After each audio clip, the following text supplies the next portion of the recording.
Zangirisha ni ingwa zitandatu, ingoki ine, n'izindi z'ubushwi nazo zabagiye, ibyo mu nzu byose ndabibona buriya ndarara hanze. Imvura ibintu byose yabijyanye, umugezi gwabijyanye, nta kintu narokoye nagiye kubagara.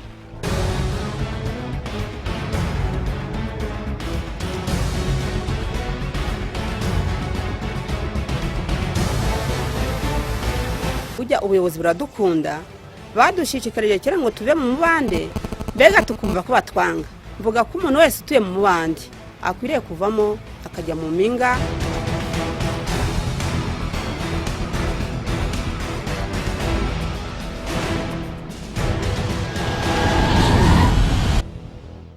Tubaye ikaze mu kiganiro cya Minisiteri y'imicungire y'ibiza n'impunzi. Mu kiganiro cy'ubushize twarebeye hamwe ibiza byagaragaye bigaterwa n'imvura nyinshi yaguye ku buryo budasanzwe. Mu kiganiro cy'uyu munsi turaza kurebera hamwe uburyo abahuye n'ingaruka z'ibyo biza babayeho, turi bufasha bari guhabwa, tunarebe gahunda z'uburyo burambye zibateganyirijwe mu rwego rwo kubasubiza mu buzima busanzwe.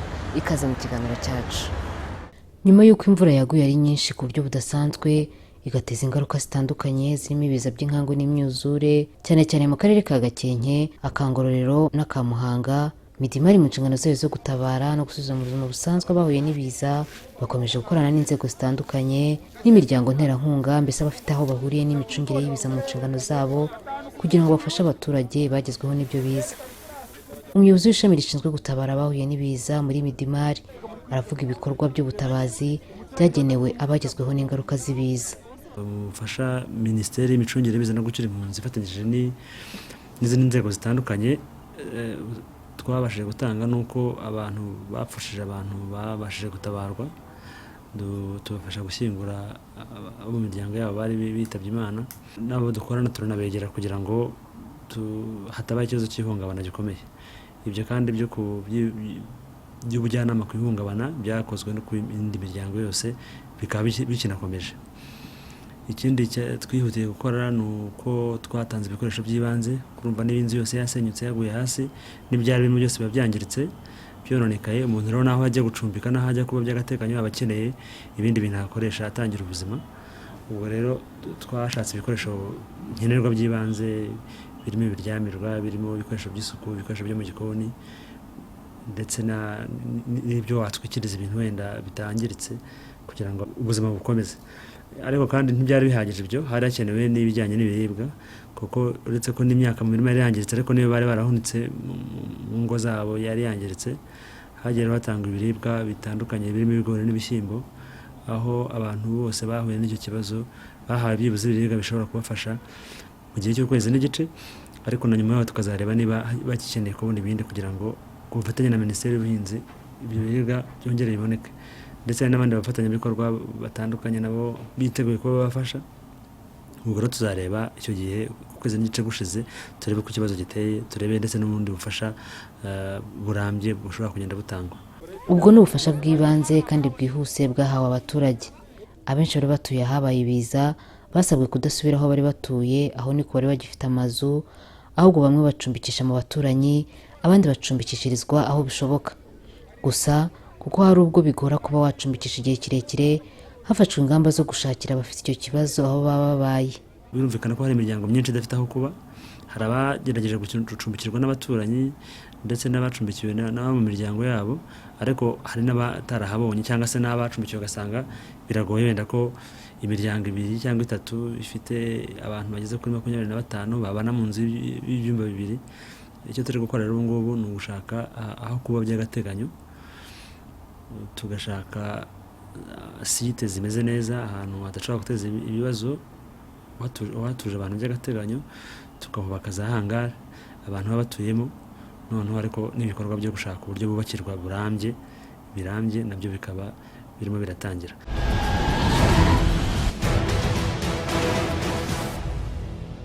Kugeza ubu hamaze gushyirwaho aho gutura 3, harimo site ya Kabarima mu murenge wa Minazi, site ya Kinturo mu murenge wa Muzo, ndetse na site ya Musave mu murenge wa Gakenke, byose ni mu karere ka Gakenke. Ahashyizwe inkambi ya Kabarima mu murenge wa Minazi, twasanze abaturage bari guhabwa ibyo kurya. baravuga ko bishimiye uburyo leta y'u Rwanda ikomeje kubitaho ikabarinda kubaho nabi nyuma y'ibiza.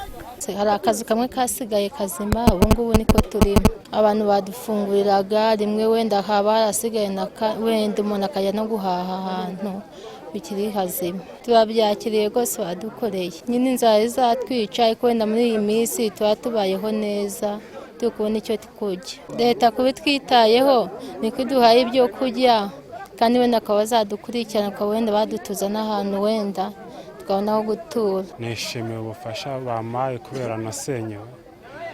Imirima nayo yagiye igenda, hagiye ibishyimbo, hagenda ibijumba, amateke n'urutoki. Ducumbitse mu rusengero, abajyaneza badufashe bakaducumbikira. Ibyo kurya ni abajyaneza baduhaga. Nyine urumva ko nk'abajyaneza badufashaga bakaduha, twaba tubonye ibiryo, urumva ko ari ikintu cyiza, turateka twishimye.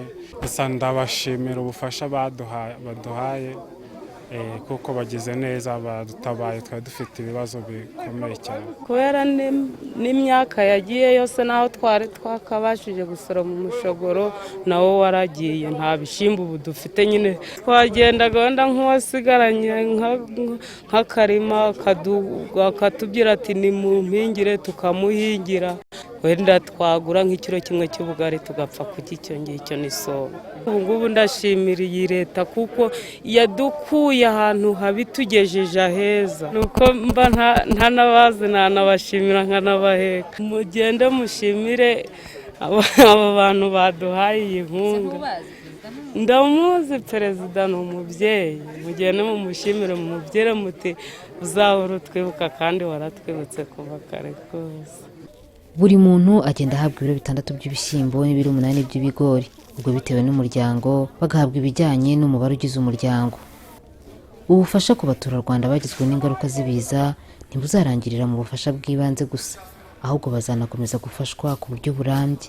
Turimo turakorana n'abafatanyabikorwa batandukanye ndetse n'abandi bose bifuza kuba bafasha kugira ngo dukemura ibibazo bihari uyu munsi byihutirwa, ariko kandi tunarebe n'imbere, turebe ngo ntabwo iriya miryango izaguma muri izo hangari z'agateganyo, izakenerwa no kubakirwa mu buryo burambye kugira ngo nabyo bitangire bitegurwe, wenda igihe n'ikirere gitangiye kubyemera, turebe n'izo site nziza ziteye neza zitateza ibindi bibazo abantu bakubakirwaho. Uburyo bwo gufasha imiryango n'ibibazo numva buzategurwa neza, harebwe ibikenewe byose, ibihari n'ibidahari bishakwe. Muri ibyo rero bizarebwaho hari ukureba, wenda hari abantu baba bafite ubutaka wenda bushobora gukoreshwa ibindi bintu ariko ntibuturweho, bushobora guterwaho ishyamba, bushobora gukorerwaho wenda imirimo y'ubuhinzi, yo ukaba wagira uburyo bakoraho amatarasi abantu bakahahinga, ariko gutura bidashoboka. Aho hazagenda harebwa, ese hari abafite ubutaka bashobora kugira abandi babaha ingurane, harebwa ubushobozi butandukanye bafite, hari abashobora no bwabo kwibonera ahandi bakwimukira bakiyubakira bagatuza, ariko hari n'abatishoboye leta igomba kuzafasha. Hari ubufasha bwo kubona aho gutura, ikibanza cyo guturaho, ubufasha bwo kubaka byose, cyangwa se ubufasha kugufasha mu kwiyubakira, ariko leta ikaba yakunganira. Ibyo rero bizarebwa umuryango ku muryango, noneho bitegurwe neza kugira ngo bikorwe neza kandi vuba.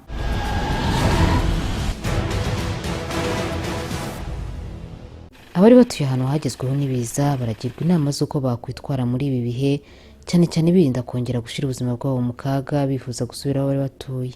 Ubutumwa bwa mbere dutanga nuko ibi byose bafashisha bitandukanye biba bigeneye imiryango yabo, tukabasaba ko nyine babifashisha, babigeza mu rugo bigafasha imiryango yabo, ntiyabeho wasanga wenda abayobozi b'imiryango babigurisha cyangwa se babikoresha ibindi bitagenewe. Icyo ni icya mbere. Icya kabiri tubasaba nuko badasubira hariya hantu habateje ibibazo. Hari abavuga bati inzu yanjye yagiye igikuta kimwe, nshobora kugenda nkayisana nkayisubiramo, ariko nta hantu kiriya kibazo cy'inkangu gitandukanye n'ibindi. Ubutaka iyo bworoshye bwatangiye kumanuka, nubwo hari ahatamanutse ubona, ariko habashobora naho guteza ikibazo nyuma. Uko hagenda humuka amazi avamo, ubutaka bukarekurana, bikaba byongera kongera bikamanuka. Turabashishikariza rero kudasubirayo, turakora ibishoboka byose kugira ngo kongera gutunganya gahunda yo kubakira yihute, ariko mu rwego rwo gukiza ubuzima no kudashyira ubuzima bw'umuryango wabo mu kaga. Turabashishikariza ko batasubira hariya hantu hari habateye ikibazo, hazakoreshwa ibindi ariko bitari kubatura. imiryango yagezweho n'ibiza ubu bakaba bari gufashwa igera ku miryango 2329 mu turere dutandukanye.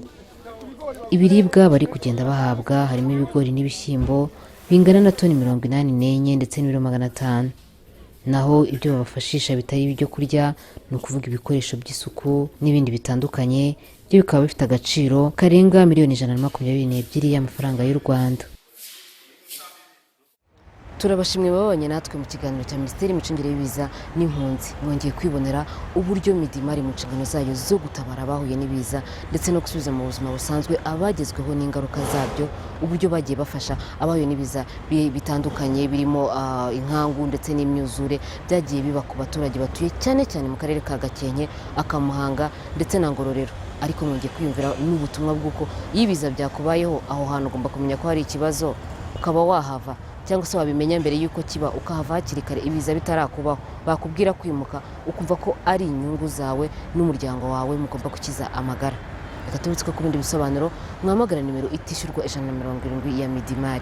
No mu kiganiro cy'ubutaha twongeye kwifuriza ibihe byiza.